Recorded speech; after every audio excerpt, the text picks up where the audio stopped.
Just so happens, that day was my turn to drive. I used to switch out. One day you drive the vehicle, one day you'd be up in the gun, one day you command the vehicle. That way, switching around a lot, you didn't get bored with what you were doing.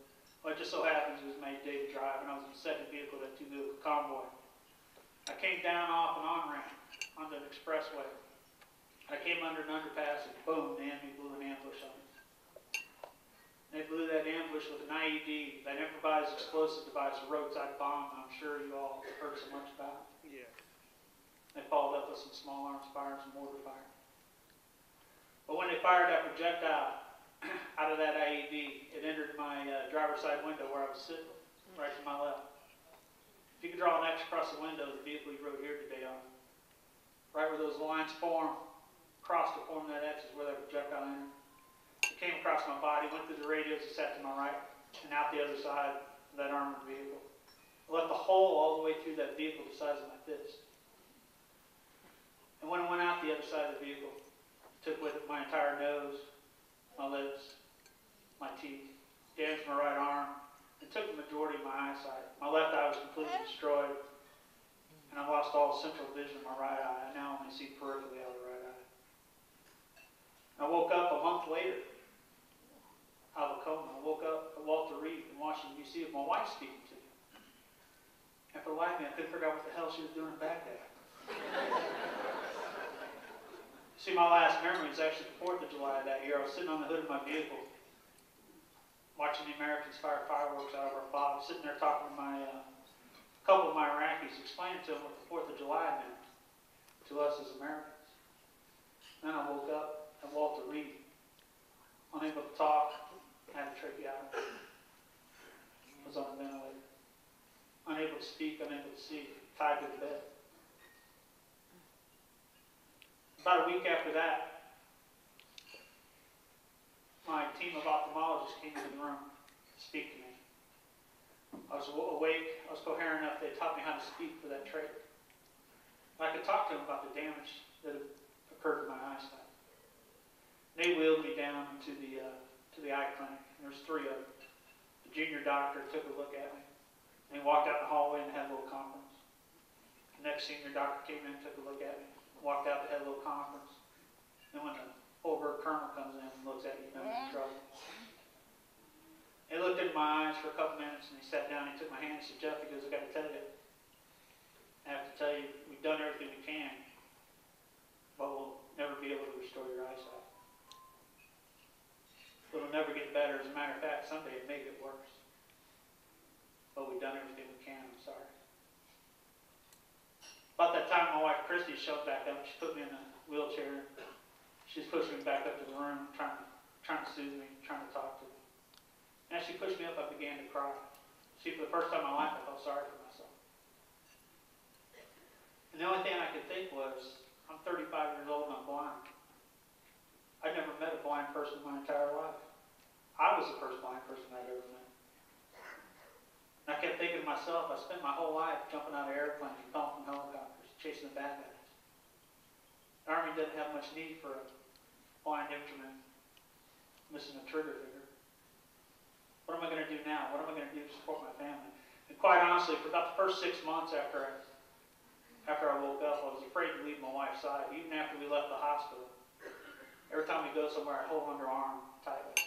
I wouldn't wander more than an arm's length away from her. See, I was afraid I was going to hurt myself, or I was going to, more importantly, I might hurt somebody else. I might step in front of a car or knock somebody down. I didn't want to do that. See, I had no experience with blindness, no role models. And I'll tell you, there's 2 chance meetings I've had along the way, early in my recovery, that really changed my view of blindness and what I could do to support my family, what I could do to be a success. And those 2 meetings I had along the way that set me on the path that brought me here to this stage today. The first one, a few months after I'd woken up, I was still in the hospital. I got back into the hospital for a series of surgeries. And I had a visitor come visit me. Now this visitor was truly my one mentor I ever had in the Army. Now this may sound arrogant, but he was the one person I looked up to my entire 22-year Army career, who I really thought I could never equal. He's the gentleman that I looked at in Garrison, tried to emulate. He's the one I looked at on the battlefield and tried to emulate. No, thank you. He was that good. And I always took everything he said to heart. I tried to be like him, but I never thought I could equal him. When he used to be my first sergeant, and at the time he came to visit me, he was a brigade sergeant major, and he was executing really the last great act of leadership of his career. He was getting ready to retire. He came out to Walter Reed to visit me. And he walked down into the room, and he sat down with me, and we began to talk. And as we talked, I reflexively apologized to him for being hurt. I said, Sergeant Major, I'm sorry I got hurt. I tried.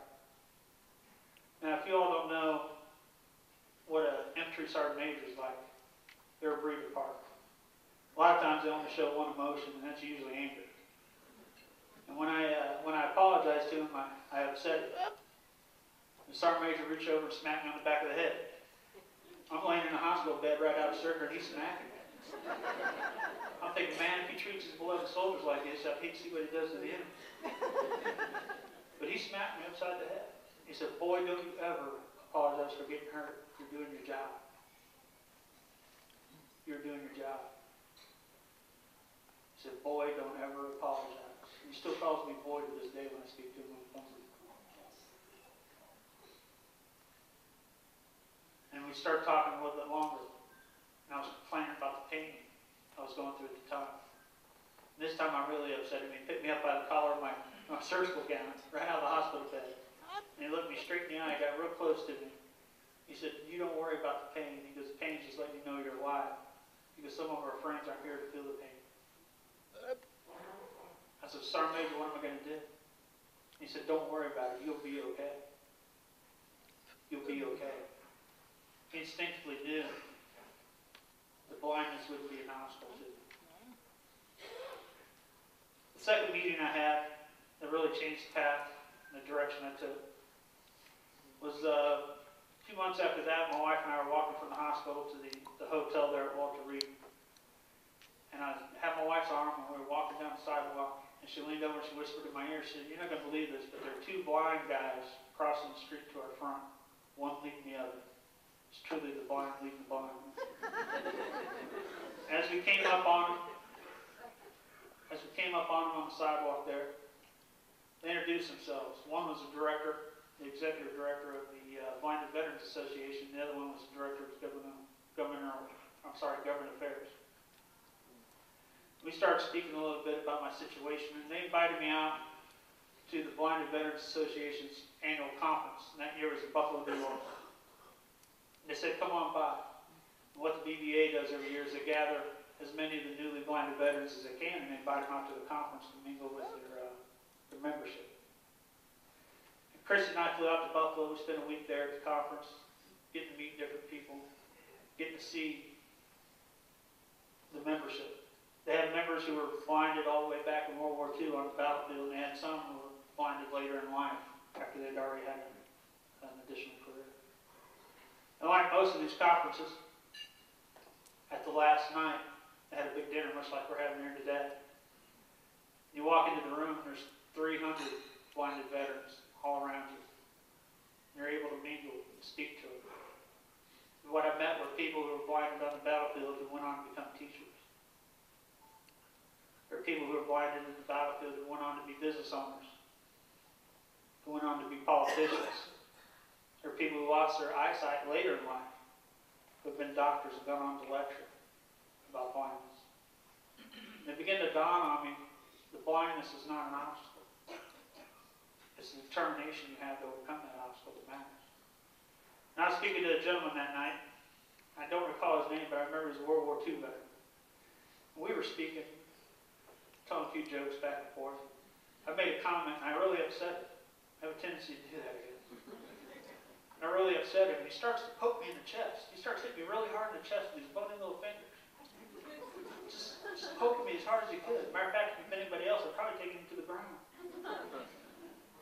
But he starts poking me in the chest. And he goes, shut your mouth. Because when God decides to take your eyesight, it's His way of leveling the playing field for everybody else. And what he was saying was not that I had any special capabilities, not that I had any specialness to me at all. What he's saying is blindness is not an obstacle to being success. He said, look around the room. Blindness didn't stop these people and it won't stop you. As I look back at those 2 meetings, I realized that both those gentlemen did do one thing. They didn't make the assumption that blindness would stop me. One who innately and instinctively knew that I would be okay because he knew me prior to losing my eyesight. Sergeant Major. He knew I had the ability to overcome it. And the other one who knew through experience, 6 decades removed from wearing a uniform, he still leading soldiers when they needed it. Tell me that despite that blindness, I'd be okay. All I had to do was try. And that leads me back to my opening story about the question about learning sign language. You see, the crowd assumed that that was a stupid question. Technically, it wasn't. I have friends of mine in Washington, D.C., blind and deaf. They have tunnel vision. And they use sign language. And all they do is they position the hands of their signer right in front of where they can see them, and that's how they communicate back and forth. But see, the audience made the assumption that it was a stupid question. And it really wasn't. And I'm often asked, what can we do for the blind community? And when I'm asked that question, I'm really addressing 2 different crowds. First crowd I like to address are my able-bodied, non-disabled friends in the audience. Whether you're a line worker, you're in management, business owner, doesn't matter. When they ask me what they could do, I tell them to never make an assumption. Never make an assumption that blindness can stop one of your employees from doing anything. See, technology is a great equalizer. And in my work, and I'm communicating through my email or my phone or whatever it might be, people don't know I'm blind until I show up. Never make the assumption. Get to know your employees. Get to know them. And you'll see their capabilities shine through. The second group I like to speak to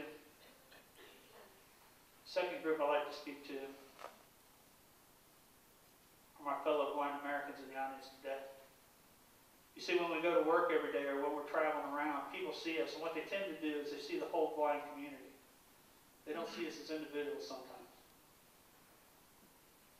They see us as part of the blind community.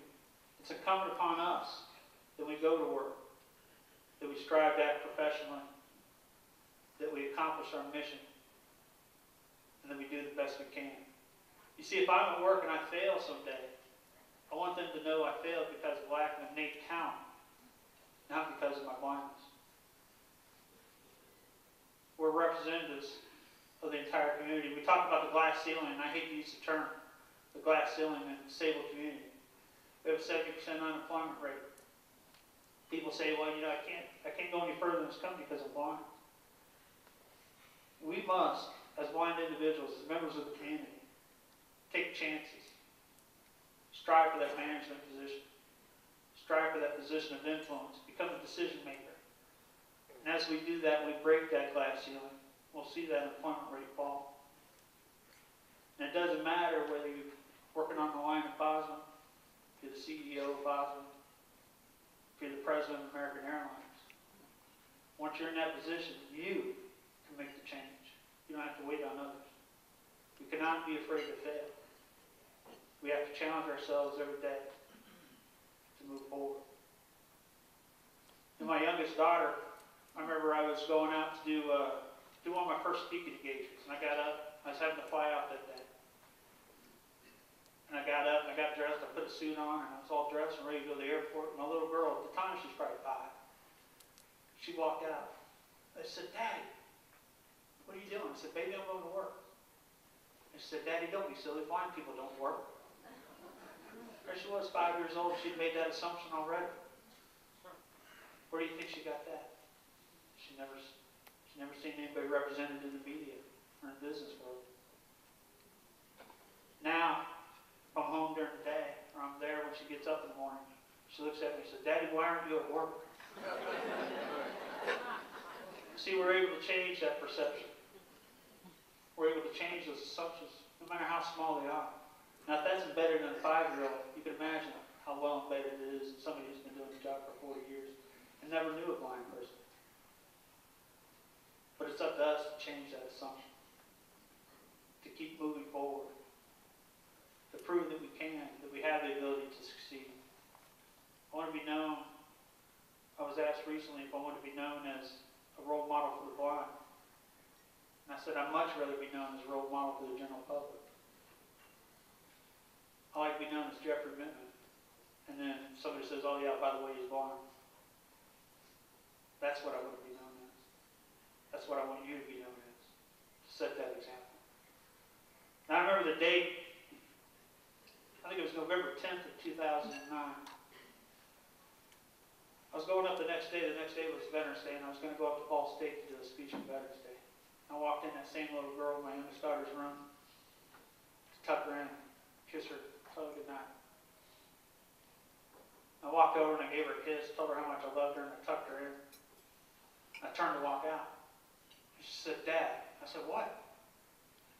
She said, Daddy, tomorrow's Veterans Day. And I was thinking, oh, here she is. She's going to thank me for being a veteran. I said, yeah, baby. She goes, can you come up to my school tomorrow for the ceremony? I said, well, baby, I'd love to, but tomorrow I'm going up to speak to the fine people in Muncie. I said, I can't make it. I'm sorry. She said, that's okay, Daddy. I was really proud of her. She took me, turned her down. She took it. But let's forget about the sacrifices children made. She took it like a little soldier. I was proud of her, and I walked back over to give her a kiss. She said, that's okay, Daddy. You don't have to come. She goes, I just thought you'd like to come up with the other old guys. So I gave her another kiss, kind of chuckled. I turned to walk out, and she said, Daddy. I said, what, baby? She said, I'm proud of you. I said, for what? She goes, I'm proud of you for speaking to those people. And I got really proud. You know, my little girl told me she's proud of her. I walked over and gave her another kiss, and I tucked her back in. Kissed her goodnight. I turned to walk out. She said, Dad. And I said, what? She said, just don't blow it. I hope I haven't blown it here today. I want to thank you for being here. I want to congratulate our awardees, thank our sponsors, and thank you every day, our employees of BOSMA who are leading the way as you're traveling to work. People are watching. When you're working, people are watching. When you're in the community taking on those leadership roles, people are watching. I want to thank you for representing us so well. And God bless you. God bless all of you. Thank you so much.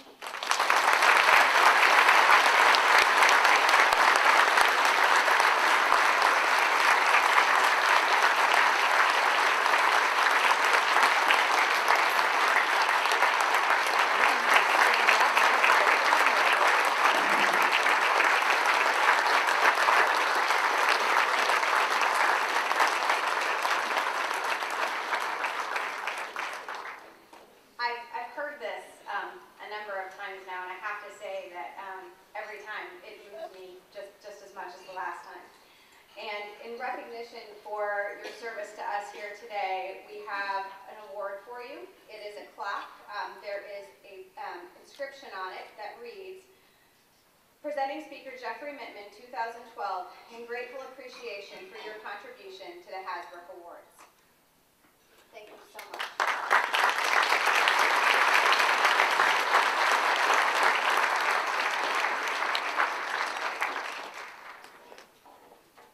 Now, before we move on, I want to take just a moment to reflect on the name that's associated with this luncheon. Thomas Hasbrook was also a veteran, and he was also a blinded veteran.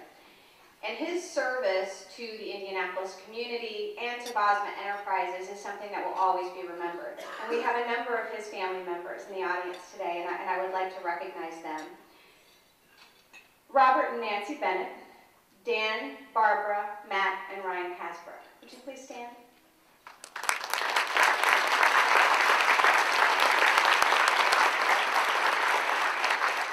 I would also like to recognize the service of the Bosma Enterprises Board of Directors and the Bosma Visionary Opportunities Foundation Board of Directors. Would those individuals please stand?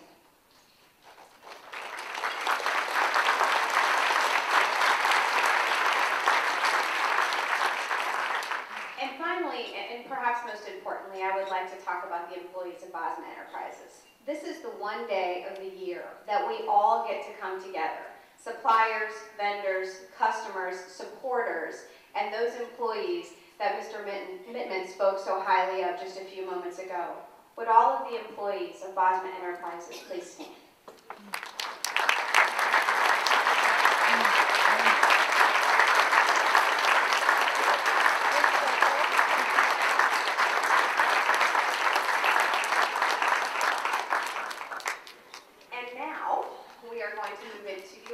Portion of our program. The first award that will be given today is a special recognition award that goes to a community partner that has just been of wonderful service to Bosma Enterprises, and I would like to invite Lisa Pace to the stage to present that award.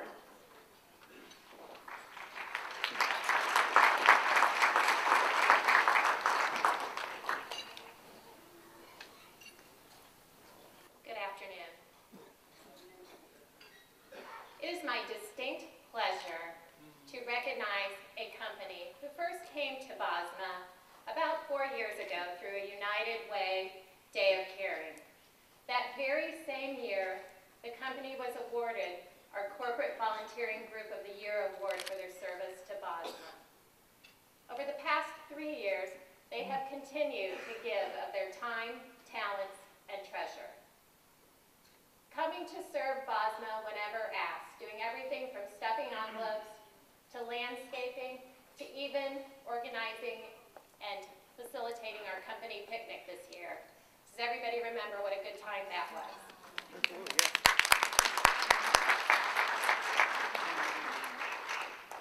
This company also has given us one of our highest yielding silent auction gifts every year that we've had the event, raising much money for Bosma Enterprises.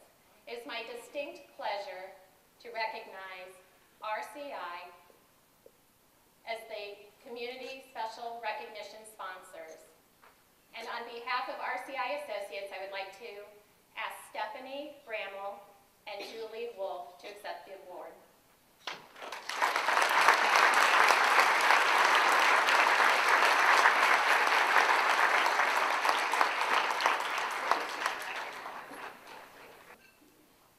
And now, this is probably one of my favorite parts of the entire luncheon. It is time to recognize our Employees of the Month and the Employees of the Year, or Employee of the Year. And I would like to welcome Brian Petrates and Bill Amrine to the stage. And for those of you who are new to the event, it is very important to take a look at Bill Amrine's shoes as he's coming up to, this is a tradition as well.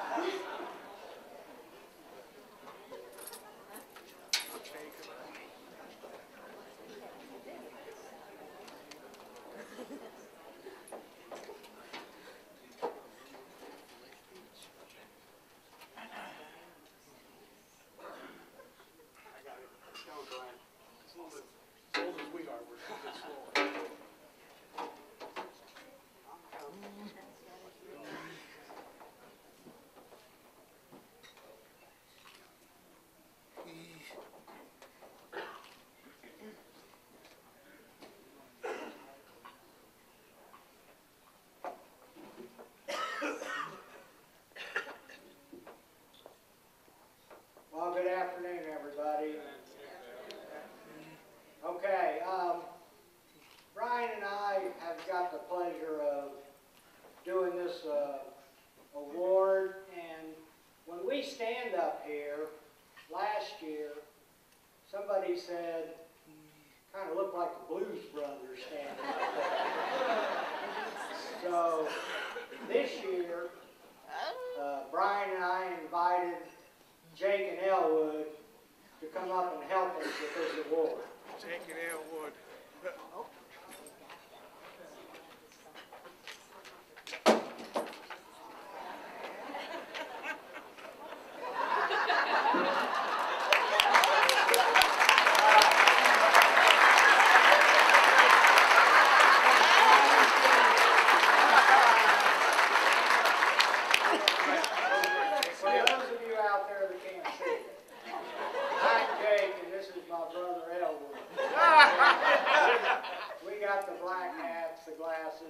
like suits and ties on, so we're sporting up here.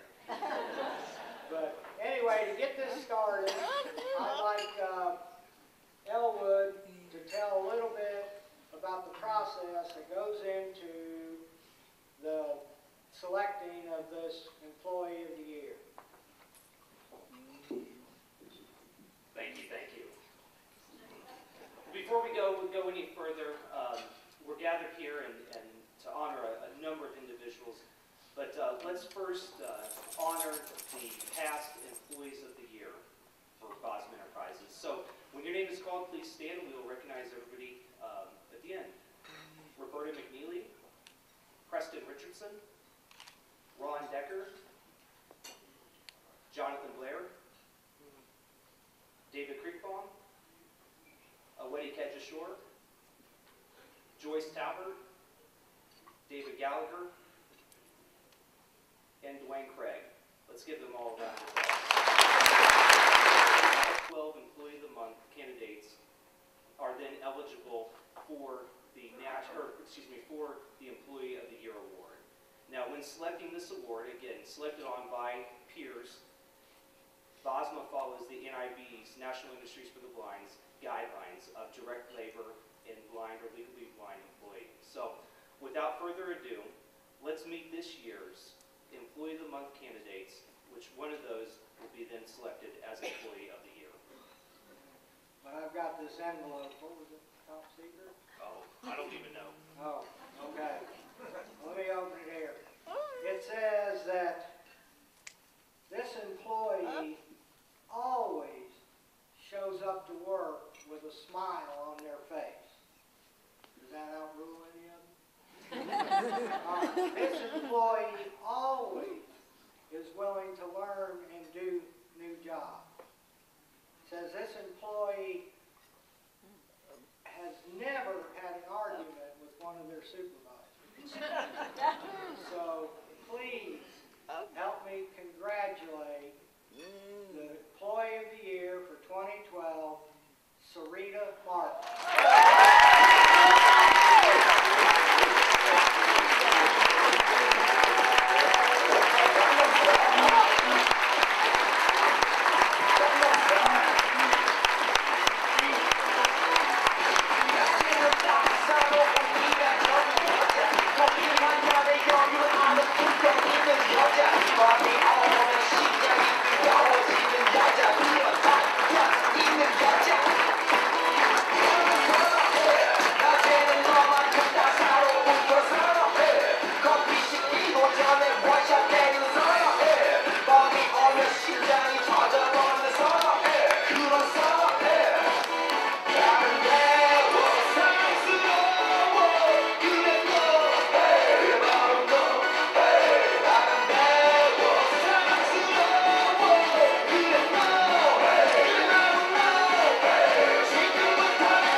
Good afternoon, everybody.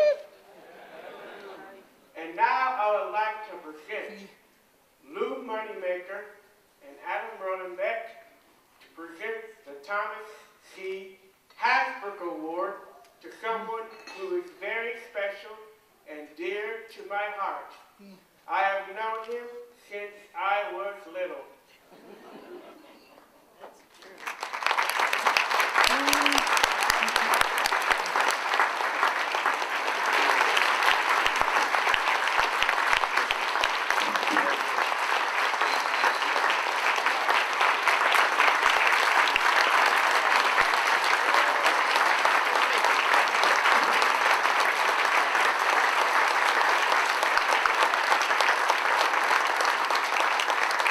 I'd like to read to you what's on the award that's being presented to Bill. It's a big, beautiful gray and black scroll plaque with silver engraving on it.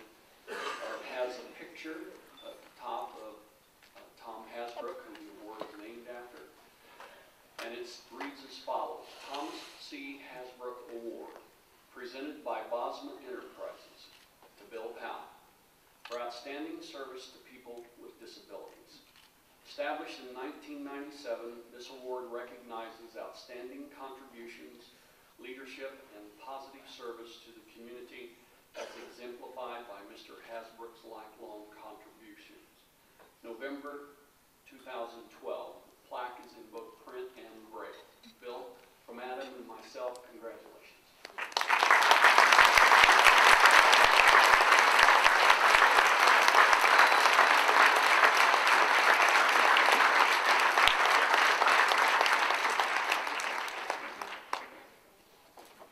I want you to know that I wrote the original speech for this, about 6-7 weeks ago. Then we've refined it and we've refined it. And I get up at 2 in the morning and start my work day. So this morning I get up, I refine it one more time. And I fill out all the email addresses and I hear Heather, which I thought meant Heather Quigley Allen. So I went on, set up the email, I shot off the speech to the Indy Star. So some reporter has got to be shaking their heads today. Although I have the speech, and I do have it on my iPad, should I start to drift, and I don't intend to, and I also intend to keep it down to about 5 minutes. Anyway, really, in this room, we are all an exceptional group of people. And what I wrote when I thought of all the friends I have and the people I've worked with and taught with and etc., we are an ordinary group of people who do extraordinary things. There is no job at Bosma that is not important. Each of us, no matter what we do, from production line to housekeeping to cooking to teaching to whatever it is, are one small part of something that makes a great company and helps us to reverse that national trend of unemployment. We can truthfully say at Bosma, we took that 70% unemployment and flipped it around. So we are 70% employed as far as our graduate students. And obviously, all of us who work in Bosma, we are 100% employed. So really, to all the workers, production, everybody, you are the core of what makes Bosma great. And without you, we wouldn't be in this room. Really, thanks goes to people as far back as Lou Moneymaker and Mo Harrelson, who, when I was young, kept me going forward. I was not the easiest child to aim in one direction, but they kept at it, and they did succeed. They gave me avenues. Probably one of my favorite stories, when I was about 8, 9, I was getting in fights in the dorm every day. And Mr. Harrelson's response was, "We're going to make a wrestler out of you." And I would say they did. I went from a little chubby nobody in wrestling, and probably my 2 zenith things were win an Olympics for the blind in 1976, and I was in the trials. I mean, there were older folks. Honestly, I wasn't the same caliber, but because I'd worked so hard in high school and had won a fair amount of matches, I was there. Probably the other thing was against the cathedral wrestler who took 3rd in the state. I lost the match. It was either 7-3 or 7-4 in the sectionals. And it didn't bother me because what it really told me was, hard work got me to the top. And it didn't matter to me that I didn't go to state, but what did matter was, we were equal. Oh, in this room, I would have probably seated the whole room had I been allowed. I kept it to 5 tables. I know most of the people in this room. We grew up together, or I taught you, or whatever. But anyway, I tried to get some of my old schoolmates and a mentor of mine, Judy Whiteman, at one table. I don't know if it worked out, but I really did try. That would be like Marcia, Joni, Sally, Miss Whiteman, who I taught with, her brother John. Can't say enough great things. Then my old advisory. Are you guys playing cards back there? They are euchre players consummate. That'd be Sue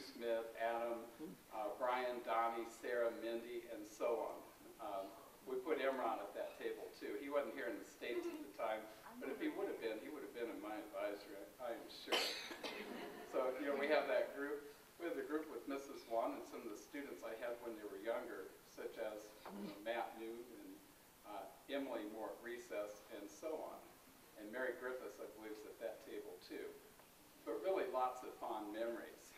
And that one group from that young class in Albert Hall, that one year when it was so rough and I had to be such a mean old teacher, that class has succeeded beyond anything I ever imagined. You know, most of them work, have their own places, etc. You know, quite a great thing. And really to the head table, to my family, Rich Harris from Ball State, who Rich I always thought of as the Bobby Knight of academics, only Rich wasn't mean like Bobby Knight, but he kept us in line. If you can imagine 17, 18-year-old kids, you hit college campus for the first time. Those of you who have been there, you know what I'm talking about. Rich was able to keep us, shall we say, from messing ourselves up. He had a good, strong program. He wasn't afraid to call you and get in your face, but he also had compassion, and he made sure, one, that you had equal footing, but two, that you did your part too, that it wasn't a free ride. So, you know, great thanks to Rich for that. Of course, my family.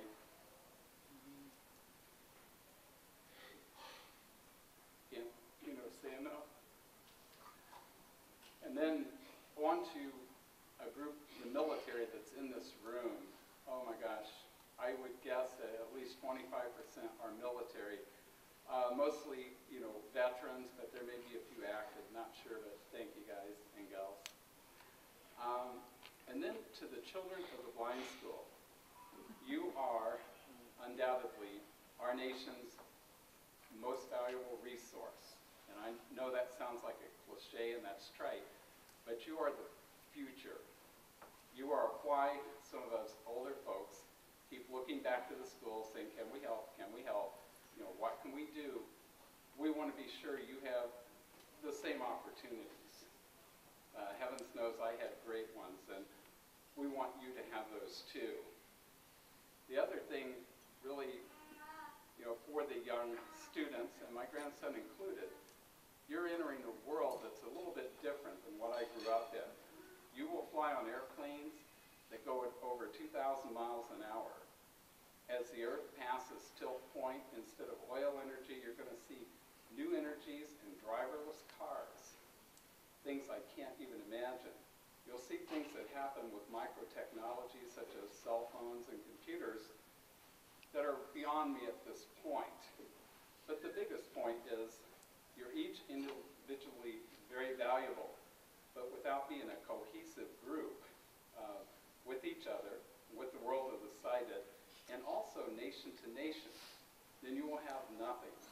The one thing I've discovered, and believe me, I've been all over the planet, by myself, with others, whatever, working toward things like civil and equal rights. In fact, today, you know, I counted, was able to add 2 more, 353 cases. But without the support of others, you know, it's all nothing. So in your lifetimes, unlike where I began to grow where nation was against nation, you know, hopefully there will be cohesive groups of nations that you will work with not only other people who are blind, but also with the sighted world, with people from other countries without prejudice or bias, to make your world a really great one. And in my final comment, almost forgot something. I got to hold something up, then I'll make my final comment. The blind school, through the years,